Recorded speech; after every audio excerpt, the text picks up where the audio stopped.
প্রিয় ভিউয়ার্স, চলে আসলাম কিছু কথা বলার জন্য। তো আমি বেশ কয়েকদিন আগে রেজিস্ট্রি অফিসে গিয়েছিলাম। তো আমার জেলা রেজিস্ট্রারের সাথে কথা হলো।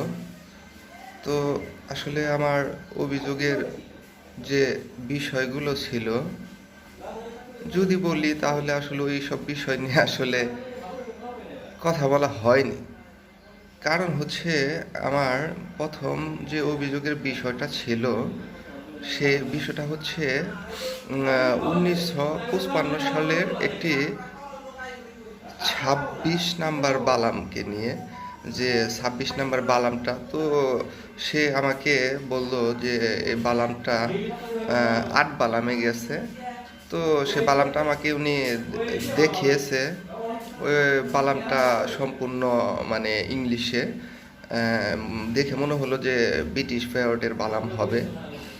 কারণ আমি যতদূর জানি যে পাকিস্তান প্যারটে সাধারণত বাংলা ভাষাতেই বেশি দলিল হতো। দলিলের মাঝে মাঝে মাঝে মাঝে হয়তো বা কিছু ফার্সি ভাষা বা উর্দু ভাষা ইউজ হতো। আর ইংরেজি দলিল যে হতো না তা না, হতো। কারণ আমি যতদূর জানি যে বড় বড় স্টেজের যে জায়গাগুলো বা সরকারি কোনো বড় বড় জায়গাগুলো হলে তখনকার সময়ে হতো কিছু ইংলিশ দলিল। আর যদি কোনো বিদেশি লোকের তখনই হতো, তখন সেগুলা ইংলিশ দলিল হতো। ইংলিশ দলিল যে হতো না তা না, হতো। কিন্তু আমি আসলে যে তারা আমাকে যে 8 বালামটা দেখালো, তো সেখানে আমি যা দেখলাম যে বেশিরভাগ মানে ধরতে গেলে সম্পূর্ণটাই আসলে ইংলিশেই ছিল। তো যাই হোক, তো আমি স্যারকে রেজিস্ট্রি স্যারকে বললাম যে স্যার, তাহলে আমাকে 26 বালামটা একটু দেখালে ভালো হতো না? কারণ হচ্ছে ওটা নিয়েই তো এত কিছু।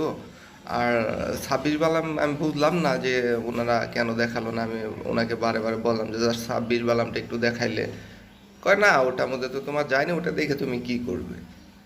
তো কথা হলো যে আসলে আমাকে যদি ওই 26 বালাম দেখানো হতো, ওটা তো এমন না যে আমি নিয়ে আইসা পড়তাম বা ওটা ক্ষয় হয়ে যাবে। এটা যেহেতু একটা পাবলিক ইনফরমেশন, আমি যতদূর জানি যে আসলে কোনো ব্যক্তি যদি চায় তাহলে উনি দেখতে পারে, কারণ ওনার সে অধিকার আছে।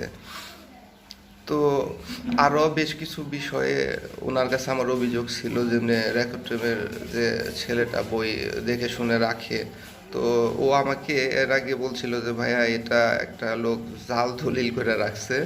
প্লাস ও আমাকে এটাও বলছিল যে ভাই, এটাকে ছেড়ে দেন, আমি আপনাকে একটা খাল জায়গার কাগজ গুছিয়ে দেবো, সেটা আপনি খানকে এটাকে ছেড়ে দেন।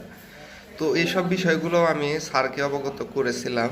কিন্তু স্যারের কিন্তু উচিত ছিল যে ওকে আরো ভালো করে ধরে বা করে, যে তুমি যদি এত কিছু জানো বা ওরে এত কিছু বলছো, তাহলে জিনিসটা তুমি তো মনে হয় অবগত আছো, তাহলে জিনিসটা তুমি দেখো। কিন্তু স্যার আসলে ওকে ওইভাবে অতটা কিছু বলে নাই। তো উনি আমাকে বললো যে তুমি আরো ভালো করে ইনফরমেশনই করে নিয়ে আসো।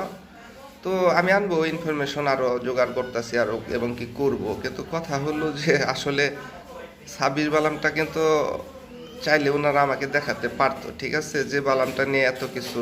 কিন্তু ওনারা আসলে ওই বালামটা আমাকে দেখায় নাই। আমি বলছিলাম যে স্যার, ওই বালামটা কয় ওটার মধ্যে তোমার হয় না, ওটা দেখে তুমি কি করবে? তো যাই হোক, তো আমি আসলে চেষ্টা করছি এবং কি ওটাকে মানে উদ্ধার করার জন্য। তবে আমার একটা জিনিস ভীষণ খটকা লেগেছে, যে ওনারা মানে আমাকে 26 বালামটা দেখালো না কেন? মানে ওইখানে এমন কি আছে যে ওটা মানে দেখানো যাবে না? আমি জিনিসটা আসলে বুঝতে পারলাম না। তো যাই হোক, আমার কাছে আছে আরও অনেক ধরনের ইনফরমেশন বা ডকুমেন্ট আছে। তো আশা করি যে আসলে সত্যকে তো কখনো চাপিয়ে রাখা যায় না।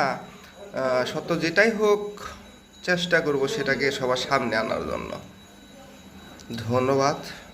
সবাই ভালো থাকবেন, সুস্থ থাকবেন। দেখা হবে পরবর্তী কোনো ভিডিওতে।